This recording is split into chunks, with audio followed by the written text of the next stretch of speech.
ẹ ti akéde wọ́n tag mi sórí fídíò pásítọ̀ yìí pọ́kí tó sọ̀rọ̀ kí ló sọ. àwọn ọmọ muslim wá ń kúrò nínú ẹ̀sìn wọn. Now, Muslims are leaving their religion. àwọn christian náà wá ń kúrò nínú ẹ̀sìn christian. Christians are also leaving their religion. kí ló fà á. Why?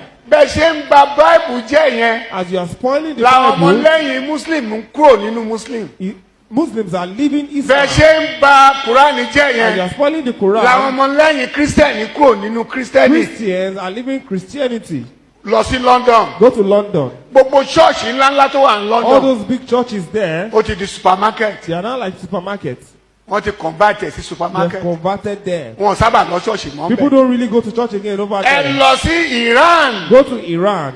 750,000 mosques ló wà ń bẹ̀. There are 750,000 mosques. there. 50,000 mosques wọn ò ṣiṣẹ́ mọ́. 50,000 mosques are no longer working. ẹ máa wá káàkiri. You start looking for it. ẹ ti sọnù sí ọwọ́ àwọn babaláwo. You've lost it to herbalists. nísìnyí Now, cuba in Cuba, ẹ lọ wo àwọn babaláwo wọn ní ìjọ. go and see the herbalists that are there. They are beginning to have a wọ́n congregation. pọ̀ bí omi. èyí tí mo sọ yìí These have said ẹ̀sìn bàbá wa náà ni. it is still our ẹ forefathers' wáyé kébẹ̀ náà religion. là ń lọ ni. If that's where we are going, ẹ̀sìn àwọn bàbá wa ni o. it is still our forefathers' ṣùgbọ́n religion. ẹ ṣe àǹfààní fún muslim o. But you are not doing any good for Muslims bẹ́ẹ̀ ṣe ń ba christian jẹ́. as you are spoiling ẹ Christians. ṣe àǹfààní fún christian. You are not helping Christians. bẹ́ẹ̀ ṣe ba muslim The way jẹ́. you are spoiling wo the ẹ Muslims. lọ sí gbogbo mọ́sálásí. Go to all the mosques. ibi tó bá ti rí èèyàn 100 tó bá kírun lọ́sẹ̀ If yìí. you see 100 people this week, tó bá dọ̀sẹ̀ tó ń bọ̀. by next week, wọn ò kọjá 70. there will be like 70. wọ́n ti ń reduce. They are reducing. bẹ́ẹ̀ náà ni christian. Same way for Christians. ìjàgbọ́n nǹkan tí pásítọ̀ yẹn sọ pásítọ̀ ẹ má blame àwọn tó ń takora wọn ẹ gbọ́ nǹkan táwọn baba ńlá wa sọ ni wọ́n ní ifá tí ń gbáyé lọ gbẹ̀rì ọmọ tírọ́ bá lọ fógún ọdún òótọ́ máa bá lọ́jọ́ kan eléyìí òde wọn aṣogún ọdún mọ́ báyìí irọ́ ti lọ fọ́gọ́rùn ọdún ṣé a máa sọ wípé now òótọ́. kí n tó sọ anything ṣe rántí pásítọ̀ yìí tẹ̀ bá rántí ẹ jẹ́ kí n rán yín létí.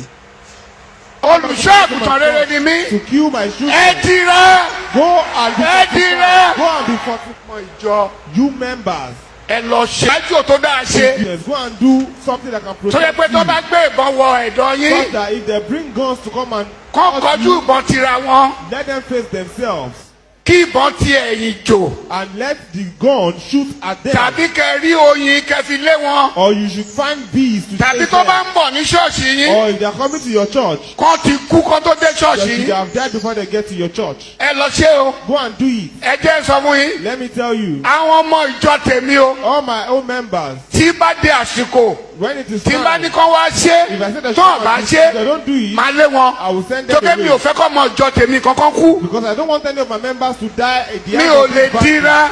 I cannot be fortified. káwọn ọmọ ẹ ti ìjọ mi rántí má bẹ́ẹ̀ dira. pásítọ̀ tó ń polówó oògùn tó ń polówó káwọn èèyàn yẹn máa lọ ṣiṣẹ́ sí tó ń polówó ẹ̀ fáwọn ọmọ ìjọ ẹ̀ tó ní àwọn ọmọ ìjọ wọn gbọ́dọ̀ jíra wọn gbọ́dọ̀ ṣoògùn ó wá ń tún sọ̀rọ̀ tó tún wá sí kíni tó wá ń fẹ́ fún àwọn olóògùn ẹ jọ ṣé ó yẹ yín bẹ̀rẹ̀ ìgbà tí wọ́n kọ́ fídíò tí mo ní pákéde post ẹ̀ ẹnì kan pa mí ní ká so mọ̀ pé kọ́sítọ́mà yín náà ni kọ́sítọ́mà yín ni awóráwo ni torí pásítọ̀ yìí àti ọba Solomon kò sí yàtọ̀ because nígbà tá a lọ sọ́dọ̀ ọba Solomon tá a lọ ṣe question and answer nígbà yẹn àwọn mss bàbá àti àwọn àlùfáà àgbà àti ìjọsìn so rántí wípé ẹ̀yin ẹlẹ́bọ náà ni ọba Solomon wà sí nítorí pé kankan náà jọ ni wọ́n bẹ́ẹ̀ náà ni irú babaláwo yìí pásítọ̀ yẹn ẹni pé mo ti pè babaláwo ni torí pé kí ni ó ti ń ṣoògùn rẹ́dì so kò sí nǹkan tó fẹ́ sọ tẹ́lẹ̀ ó máa fífọ́ ẹni kíni ó máa fífọ́ ìyẹn láwo ni then ndójú fún wa ṣe fídíò yìí ni pé ìgbà tí mo rí fídíò yìí I was surprised because àríṣẹ́ yín o àwọn aráwọn èèyàn yín àwọn èèyàn wo dínkù mọ́sálásí o kì í dẹ́ sẹ́mi nìkan mosque tí mi ti ń kírun kódà àbàtà Ramadan yìí dé àtúnpọ̀ sí ni bẹ́ẹ̀ náà dẹ̀ ní kíni mo ti rí àwọn fídíò oríṣiríṣi táwọn ẹ̀ ti ṣe for example ìfọ̀kànbalẹ̀ àgbà òun náà ṣe fídíò pé ṣe mímọ ẹ̀yin aláṣẹ ẹ̀ sọ pé àwọn èèyàn tí kò ní Islam àwọn èèyàn tí kò ní kíní kan pé kí ló wá ṣẹlẹ̀ mosque àwọn kò reduce owó tún kún sí ni o bẹ́ẹ̀ làwọn èèyàn ṣe ń sọ lóríṣiríṣi pé ṣẹbẹ̀ láwọn èèyàn kò ní Islam ni àárí kókó yín náà ìyẹn bẹ́ẹ̀ so àwa mùsùlùmí aláyọ̀ láti sọ fún yín pé a tún pọ̀ sí gífùn iye ẹ̀yọ́ ọlọ́run jẹ́wọ́ agbára ẹ̀ ọlọ́run jẹ́wọ́ títóbi rẹ̀ àwọn èèyàn ńláńlá ló ń wọnú Islam kódà the way báwọn ṣe wọnú Islam ní 2026 tàwa yìí ṣe àwọn pé we are just in February the way báwọn ṣe wọnú Islam ní 2026 tàwa yìí ó kọjá bẹ́ẹ̀ ó kọjá àfẹnusọ mo fi lè dárúkọ àwọn èèyàn mẹ́wàá oríṣiríṣi tó jẹ́ pé kí ni táwọn èèyàn wọnú Islam látọ̀dọ̀ wọn lóríṣiríṣi tó wà lọ́dọ̀ Aláyìndé 390 tẹ́ bá lọ wo page wọn báyìí àwọn yẹn kàn wọ Islam ṣeré ni King Jasmine náà àwọn yẹn tó ti gba Islam látọ̀dọ̀ wọn wọ́n ti lé ní 300 táwọn gan fúnra wọn sọ kódà àwọn tó wọnú Islam láàrin bíi 3 months nísìn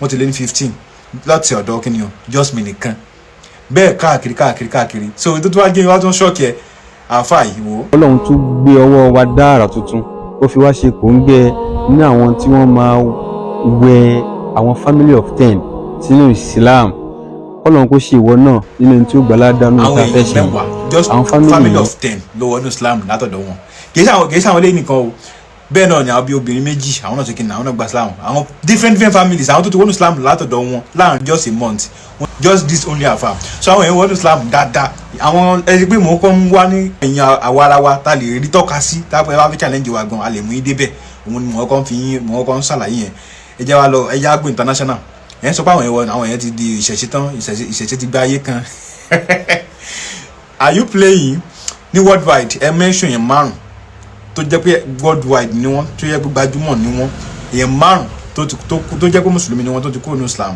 ẹ sọ fún wa ìbí máa dárúkọ 100 fún yín I will give you 100 ẹ jẹ́ fún yín lọ́yọ̀ kan sí náà Central C sẹ́wọ̀n kó tẹ̀wọ̀ ní Islam ní yẹ̀ yìí ni òun nìkan ló gba Islam because he have millions of followers ó ti yẹ yín bẹ́ẹ̀ so ẹnìkan wà Islam lásán àwọn fans ẹ̀ tó ti wọ́n ní Islam tóun nìkan fúnra ẹ̀ tó ti wọ́n ní Islam látara Central C they are more than thousands only one Central C o.